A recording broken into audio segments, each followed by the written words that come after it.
Detect, delete, এবারে deport, এই আইন আজ থেকে কার্যকর হলো।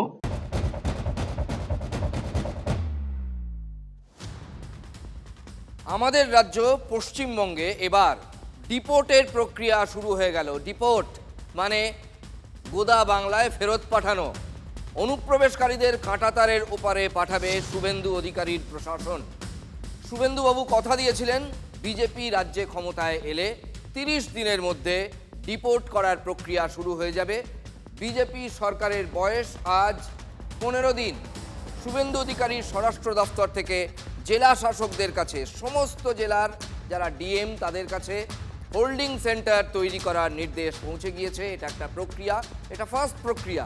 হোল্ডিং সেন্টার ডিটেক্ট থেকে ডিলিট হয়ে ডিপোর্ট, মাঝের এই সময়টায় অনুপ্রবেশকারীদের থাকতে হবে হোল্ডিং সেন্টারে। অমিত শাহের এই যে 3D সূত্র বা 3D ফর্মুলা, বদলের বাংলায় হোল্ডিং সেন্টারের বন্দোবস্ত তৈরি হচ্ছে। বন্দোবস্ত হচ্ছে সেই সূত্র মেনে। ডিটেক্ট, ডিলিট একটা বাকি থাকছে, তার জন্য বাংলার মানুষকে বিজেপিকে আনতে হবে। পশ্চিমবঙ্গে বিজেপিকে আনুন। 30 দিনের মধ্যে গুজরাট যেমন বাংলাদেশি মুসলমান রোহিঙ্গাদের একদম ডিপোর্ট করে দিয়েছে, আউট অফ ইন্ডিয়া করেছে, বিজেপি করবে। কেন্দ্রীয় স্বরাষ্ট্র মন্ত্রকের নির্দেশিকা এটা এসেছিল 2025 সালের মে মাসে, তার মানে 1 বছর আগে। নতুন নয়, কিন্তু ব্যাপারটা নতুন নয়। শুধু এই রাজ্য নয়, এদেশের সবকটি রাজ্য এবং কেন্দ্রশাসিত অঞ্চলে এই নির্দেশিকা পাঠিয়েছিল কেন্দ্রীয় সরকার। ফরেনার্স অ্যাক্ট 1946 এর আওতায় ডিটেক্ট অর্থাৎ চিহ্নিতকরণ, ডিটেইন অর্থাৎ আটক এবং ডিপোর্ট অর্থাৎ ফেরত পাঠানোর এই প্রক্রিয়ায় জোর দিতে বলেছিল কেন্দ্র। এটাই হচ্ছে অমিত শাহের মানে তার মন্ত্রকের 3D ফর্মুলা। ওই নির্দেশিকায় অবৈধ ভিনদেশিদের চিহ্নিত করার দায়িত্ব দেওয়া হয় রাজ্য পুলিশ এবং জেলা প্রশাসনকে। ওই নির্দেশিকাতেই বলা আছে জেলা ভিত্তিক হোল্ডিং সেন্টার তৈরি করাটা বাধ্যতামূলক। কারণ তাদের রাখবে কোথায়? যাদের খেদানো হবে তাদের রাখবেটা কোথায়? ওই হোল্ডিং সেন্টার থেকেই অনুপ্রবেশকারীদের বিএসএফ এর মাধ্যমে যত তাড়াতাড়ি সম্ভব পুশব্যাকের কথা বলা আছে। অসম, কর্ণাটক, মহারাষ্ট্র, দিল্লি, উত্তরপ্রদেশে ইতিমধ্যেই হোল্ডিং সেন্টার তৈরি হয়ে গেছে। এ রাজ্যে ওই নির্দেশিকা এবং তার বাস্তবায়ন ঠেকিয়ে রেখেছিলেন ভূতপূর্ব মুখ্যমন্ত্রী, এর আগের মুখ্যমন্ত্রী মমতা বন্দ্যোপাধ্যায় এবং তার সরকার। শুভেন্দুবাবু শুধু সেটি কার্যকর করছে। পুলিশ করে না, অন্য রাজ্য পরিষ্কার করেছে, ইউপি করেছে, হরিয়ানা করেছে, দিল্লি করেছে, আসাম করছে, গুজরাট করেছে, এরা করছে না। বিজেপিকে আনুন। ডিটেক্ট অ্যান্ড ডিলিট তো হয়ে যাবে এসআইআরে, ডিপোর্টটা হবে না। ডিপোর্টটা করতে গেলে বিজেপিকে আনতে হবে। এই আইন আজ থেকে কার্যকর হলো, অর্থাৎ ডিটেক্ট, ডিলিট, এবারে ডিপোর্ট। ভারত সরকারের পক্ষ থেকে 14/5/2025 যারা অবৈধ বাংলাদেশি অনুপ্রবেশকারী তাদেরকে সরাসরি বিএসএফ এর হাতে হ্যান্ডওভার করার জন্য একটি নির্দেশিকা এবং তার সঙ্গে একটি আপনার অবৈধ অনুপ্রবেশকারীদেরকে হ্যান্ডওভারের আইন ভারত সরকারের পক্ষে under secretary government of India Pratap Singh Rawat পাঠিয়েছিলেন। এই আইন আজ থেকে কার্যকর হলো। আমাদের দেশের নাগরিকরাই প্রশ্ন তোলেন যে অনুপ্রবেশকারীদের এত তোয়াজ করে রাখতে হবে কেন? তারা আমাদের রুজি রুটিতে, আমাদের কাজ কারবারে তারা ভাগ বসাচ্ছে, তারা আমাদের সিস্টেমের মধ্যে ঢুকে পড়েছে। তৃণমূলের বিরুদ্ধে মোদ্দা অভিযোগ ছিল এটাই যে অনুপ্রবেশকারীরা তাদের ভোট ব্যাংক বলেই তৃণমূল তাদের জমানায় বিষয়টি নিয়ে গা করেনি। বিজেপি দাবি করে যে রাজ্যের জনবিন্যাসই বদলে দিয়েছে অনুপ্রবেশকারীরা। এই যে এসআইআর, তার অন্যতম অনেকগুলো উদ্দেশ্য ছিল। মরা বাদ দেওয়া সেটাও যেমন উদ্দেশ্য ছিল, অন্যতম উদ্দেশ্য ছিল অবৈধ উপায়ে আমাদের ভোটার তালিকায় ঢুকে পড়া ভিনদেশিদের খুঁজে বের করা। কিন্তু এসআইআরে এখনও যারা বিবেচনাধীন গুরুত্বপূর্ণ তথ্য দিচ্ছি শুনুন, তারা ঘাবড়ে যাবেন না, ভয় পাবেন না। এটা আপনাদের জন্য কিন্তু নয়। কারণ কাদের হোল্ডিং সেন্টারে পাঠানো হবে আইনের চোখে কারা অনুপ্রবেশকারী সেটা স্পষ্ট করে দিয়েছেন মুখ্যমন্ত্রী। শুনুন। অনুপ্রবেশকারীদেরকে কোর্টে না পাঠিয়ে বাংলাদেশ বর্ডারে বিএসএফ এর কাছে পাঠানোর যে আইন কার্যকর হয়েছে পশ্চিমবঙ্গে, পুলিশ কমিশনারকে এবং আরপিএফ কে ডাইরেক্টলি বলে দেওয়া হয়েছে হাওড়া স্টেশন থেকে সিএ এর আওতায় পড়েন না এমন বাংলাদেশি অবৈধ অনুপ্রবেশকারী ধরা পড়লে কোর্টে পাঠাবেন না, তাকে ভালো করে খাওয়া দাওয়া করিয়ে সোজা বনগাঁ পেট্রোপল সীমান্তে নইলে বসিরহাটে বিওপির কাছে পৌঁছে দেওয়ার ব্যবস্থা করবে এবং তার সংখ্যা প্রত্যেক সপ্তাহে থ্রু ডিজিপি সিএম মধ্যে পাঠাতে হবে। যারা সিএ এর আওতায় পড়েন না তারা যদি বাংলাদেশ থেকে যদি এখানে ঢুকে থাকেন তাদের বাইরে যেতে হবে এবং সেক্ষেত্রে উনি স্পষ্ট একটি নির্দেশিকা দিয়েছেন। সিএ এর আওতায় যারা নেই তারা হলেন কমপ্লিটলি অবৈধ অনুপ্রবেশকারী ইনফিল্ট্রেটার্স। তাদেরকে সরাসরি রাজ্য পুলিশ গ্রেপ্তার করবে এবং ডিটেন করবে এবং হ্যান্ডওভার করবে বিএসএফ এর হাতে এবং বিএসএফ তারা বিডিআর এর সঙ্গে কথা বলে তাদেরকে ডিপোর্ট করার ব্যবস্থা করবে। যারা বাংলাদেশি তাদেরকে ফেরত যেতে হবে এবং যারা জেলে আছেন এই মুহূর্তে এই অনুপ্রবেশের দায় যদি কেউ গ্রেপ্তার হয়ে থাকেন তাদেরকেও কিন্তু জেল থেকে বেরিয়ে আসলে ওই হোল্ডিং সেন্টারে নিয়ে যাওয়া হবে বলা হচ্ছে।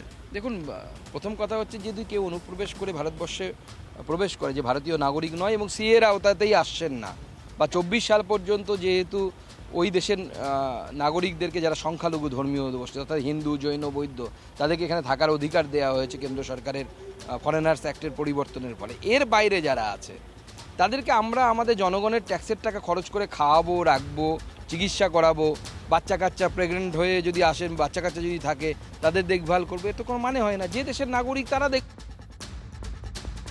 সিপিএম এর একমাত্র বিধায়ক মোস্তাফিজুর রহমান এই সিদ্ধান্তকে স্বাগত জানিয়েছেন। শুনুন। হোক না, অবৈধ অনুপ্রবেশকারী দেশে থাকবে কেন? আমরাও তো চাই যে অবৈধ অনুপ্রবেশকারী যারা প্রকৃতপক্ষে বিজেপি আইডেন্টিফাই করুক এবং তাদেরকে ক্যাম্পে পাঠাক, নাহলে দেশের বাইরে পাঠাক, এটা করুক। স্বাগত এই সিদ্ধান্ত। এই তোষণের রাজনীতির কথা বলতে গিয়েই মনে পড়ে গেল রামকৃষ্ণ কয়ালের কথা। আপনাদের নিশ্চয়ই মনে আছে আশা করি। কলকাতা পুলিশের কনস্টেবল রামকৃষ্ণ কয়ালের কথা এত তাড়াতাড়ি কেউ ভুলে যেতে পারবেন না। বাংলায় পালাবদল হতেই এই পুলিশ কর্মীর সাসপেনশন প্রত্যাহার করে নেওয়া হলো। ভরা ভোটবাজারে ফেসবুক লাইভে তিনি পরিবর্তনের পক্ষে সওয়াল করেছিলেন এবং লালবাজারকে তীব্র অস্বস্তিতে ফেলে দিয়েছিলেন। কি বলেছিলেন তিনি একবার শোনাই আপনাদের। মুসলমানের জিতে যাওয়া, হ্যাঁ, জেহাদি শক্তি জিতে যাওয়া। আর মুসলমান জিতে যাওয়ার অর্থ হচ্ছে আমাদের মঠ মন্দির ধ্বংস হওয়া, আমাদের দেবদেবীর মূর্তি ধ্বংস হওয়া। সরকার তার সাসপেনশন প্রত্যাহার করে নিল। বুলডোজার চলছে, অনিয়মে কোনো রকম আপোষ নয়। জিরো টলারেন্স মানে জিরো টলারেন্সই, যে কারণে অভিষেক বন্দ্যোপাধ্যায়ের ঠিকানাতেও অবৈধ নির্মাণের পুরো নোটিশ যাচ্ছে। দেখা যাক ভবিষ্যতে কি হয়। নির্দ্বিধায় যাচ্ছে। ফুল অ্যাকশন মোডে শুভেন্দু অধিকারী সরকার। বেলেঘাটা তিলজলা থেকে কসবা, বেলেঘাটায় রাজু নস্করের বেআইনি নির্মাণ গুঁড়িয়ে দিল বুলডোজার। রাজু নস্কর বেলেঘাটায় তৃণমূলের কুখ্যাত নেতা। রাজু বেলেঘাটার ত্রাস। 21 মে নোটিশ সাঁটিয়ে দিয়েছিল পুরসভা। বিল্ডিং সংক্রান্ত তথ্য চেয়েও পায়নি কলকাতা পুরসভা। আজ সকাল থেকেই ফুল অ্যাকশন। রাজু নির্মীয়মান বহুতলে চলল বুলডোজার। বেলেঘাটায় 1/3 ইস্ট কুলিয়া রোড, পূর্ব কুলিয়া রোডের ছবিটা সরাসরি দেখাবো যে একটা অবৈধ নির্মাণ এই মুহূর্তে কলকাতা পুরসভার তরফ থেকে ভেঙে দেওয়ার কাজ চলছে এবং এই নির্মাণ যে ছবিটা দেখাচ্ছি এই নির্মাণটি বা এই বহুতলটি কিন্তু তৈরি করা হয়েছিল রাজু নস্কর, বেলেঘাটা রাজু নস্কর এবং তার সঙ্গীরা, তার বিজনেস পার্টনার যারা, তারা মিলে এই নির্মাণটি তৈরি করেছিল। এই এলাকায়, বেলেঘাটা এলাকায় আজকে সকাল থেকে দুটি অবৈধ নির্মাণ ভাঙা হচ্ছে। আমরা দেখতে পাচ্ছি কলকাতা পুরসভার বুলডোজার হ্যামার দিয়ে তাদের এই যে বেআইনি নির্মাণের দেওয়াল ভাঙছে। আমরা সেরকম ভাবে এখন কিছু বলতে পারছি না, কারণ সরকারি নিয়ম অনুযায়ী কাজ হচ্ছে। বাকি কেএমসি লোকেদেরকে, অফিসারদের জিজ্ঞেস করলে ভালো হয়। গ্রুপ ফৈয়াজ আহমেদ খান, জাভেদ খানের ছেলে, 66 নম্বর ওয়ার্ডের কাউন্সিলর। রবিবার তিলজলার ওই এলাকাতেও অবৈধ নির্মাণ ভাঙা হলো। সূত্রের খবর, বেআইনি নির্মাণটি ফৈয়াজ খানেরই। ফৈয়াজের দাবি, তপসিয়ার 80% বাড়ি বেআইনি। বলছেন জাভেদ খানের ছেলে। তিলজলায় মর্মান্তিক অগ্নিকাণ্ডে 2 জনের মৃত্যুর পর অগ্নিমিত্রা পাল বলেই দিয়েছিলেন অবৈধ নির্মাণে কোনো রকম আপোষ নয়। রাস্তার ধারে দুটো বহুতল নির্মাণ করা হয়েছে, অবৈধভাবে দুটো বহুতল নির্মাণ করা হয়েছে। সেই নির্মাণ দুটো ভাঙার কাজ আর সকাল থেকেই শুরু হয়ে গেছে। বুলডোজার দিয়ে সকাল থেকেই কিন্তু এই নির্মাণ দুটো ভেঙে ফেলা হচ্ছে। এত ছোট রাস্তা, এত সরু রাস্তার ওপরে এই দুটি বহুতল, এবং দুটি বহুতলই 7 তলা। ফলে অবৈধ এই দুটি বহুতল নিয়ে কিন্তু আগে থেকেই পুরসভার তরফে নোটিশ দেওয়া হয়েছিল। আমি তো 10 বছরের কাউন্সিলর, তপসিয়া প্রায় 80% বিল্ডিং ইলিগাল। কোনো কাউন্সিলর কিন্তু জানে না কোন বিল্ডিং আইনি হচ্ছে, কোন বিল্ডিং বেআইনি হচ্ছে, আর আমাদের ইখতিয়ারের বাইরে। একের পর এক সব কুখ্যাত হিরোর নাম। রবিবার মানে আজ কলকাতায় সোনাপাপ্পুর এলাকায় নিজে দাঁড়িয়ে থেকে অবৈধ নির্মাণ ভাঙলো, বুলডোজার ভাঙালেন। কে চালালেন? অগ্নিমিত্রা পাল। যেভাবে একটা সরু জায়গার উপরে একেবারে কম প্লটের উপরে প্রায় 5 তলা গড়ে তোলা হয়েছে, সম্পূর্ণ বেআইনি, নোটিশ দেওয়া হয়েছিল, তারপরেই কিন্তু এই ভাঙার কাজ করা হচ্ছে। আশেপাশে প্রচুর বাড়ি রয়েছে, বাড়ির যাতে কোনো ক্ষতি না হয় সে নির্দেশ দিয়েছেন, এবং মন্ত্রী তিনি নিজে দাঁড়িয়ে থেকে সরেজমিনে খতিয়ে দেখছেন এবং তিনি কিন্তু তদারকি করছেন। তার পাশাপাশি আরেকটা কথা বলে রাখবো, তিনি যখন এখানে এসেছেন তারপর থেকেই কিন্তু পুরসভার সাথে কন্টিনিউয়াস যোগাযোগে রয়েছেন। 6টা প্রিমাইসেস আইডেন্টিফাই করা হয়েছে। কিছু কিছু আছে Raju Naskar, বেলেঘাটার, again notorious criminal and a very close aide of TMC. সোনা পাপ্পু, বাবু সোনা, এরা সব নোটোরিয়াস ক্রিমিনাল। এবং আরেকটা হচ্ছে বিধায়ক জাভেদ খান, তার ছেলে, সেখানকারও দুটো প্রিমাইসেস আমরা আইডেন্টিফাই করেছি, যেটা কমপ্লিটলি ইলিগাল। এইগুলোকে করি, এক একটা করে ধরবো, সবাইকে ধরবো, যেটা বেআইনি সেটা বেআইনি। সোনা পাপ্পু বিশ্বজিৎ পোদ্দার ইতিমধ্যে কেন্দ্রীয় তদন্তকারী সংস্থার কাছে গ্রেপ্তার। সে যেভাবে একের পর এক এভাবে বেআইনি নির্মাণ বানিয়েছিল, তার সঙ্গে সঙ্গে তোলাবাজি ইত্যাদি কাণ্ডের সঙ্গে সে জড়িত, সেখানে কিন্তু সমূলে বিনাশ করার জন্যই কিন্তু এই বাড়ি, যে বাড়ির সামনে আমরা এই মুহূর্তে দাঁড়িয়ে রয়েছি, যে বাড়ি কিন্তু একেবারে সরু জায়গার উপর কিন্তু 5 তলা বাড়ি, সেই বাড়িকে কিন্তু সম্পূর্ণরূপে ভেঙে ফেলা হচ্ছে। এইটা তো শুরু করেছি, now this shall continue, this will continue. যাদের নজরদারি দেওয়ার দায়িত্ব আছে তারাও মানে they are also liable for this and action will be taken against them also. ইনি পুর কমিশনার, যার কথা শোনাচ্ছিলাম। কোনো কালে দেখেছেন পুরমন্ত্রী, পুর কমিশনার দাঁড়িয়ে থেকে বুলডোজার দিয়ে বেআইনি নির্মাণ ভাঙাচ্ছেন? মুখ্যমন্ত্রী নাম করে বলেছিলেন দুর্নীতিবাজদের জেলে পাঠাবো। শুনুন একবার। मैं म्यूनिसिपल अफेयर्स का सेक्रेटरी और केएमसी का कमिश्नर को बताया 4 नाम लेकर। एक बेलेघाटा का राजू नस्कर, 18 प्रॉपर्टी। दूसरा कौसबा का सोना पप्पू, 24 प्रॉपर्टी। तीसरा भतीजा Abhishek Banerjee, lips and bounce का 14, अपने नाम में 4, पिताजी का नाम में और भी 6, 24 प्रॉपर्टी। और चौथा नाम सुनना चाहता है? जावेद खान का बेटा, 90 प्रॉपर्टी। ये लोग लूटा है, ये लूटने वाला आने वाला दिन में सब भ्रष्टाचारी को जेल के अंदर डालने का काम कानूनी तरीके से भाजपा सरकार करेगा। দেখুন, অবৈধ নির্মাণ ভাঙা এবং অবৈধ দখলদার হটানো, এটা যে জনস্বার্থে করা উচিত, এটা মমতা বন্দ্যোপাধ্যায় নিজে মনে মনে জানতেন। তিনি সুজিত বসুকে একবার বলেছিলেন, তখন সুজিত বসু মন্ত্রী, তার তো সেদিনই পদত্যাগ করা উচিত ছিল। কি লজ্জার! বলেছিলেন তোমরা পয়সা নিয়ে লোক বসাচ্ছ। শুনুন, মমতার বুলডোজারও নেমেছিল কিন্তু শহরে, কিন্তু কাজটা কমপ্লিট করতে পারেনি। সল্টলেক আমার লজ্জা লাগছে। রাজারহাটেও শুরু হয়েছে এনক্রোচমেন্ট, সল্টলেকেও ইচ্ছা মতো সুজিত বোস লোক বসাচ্ছে কম্পিটিশন করে।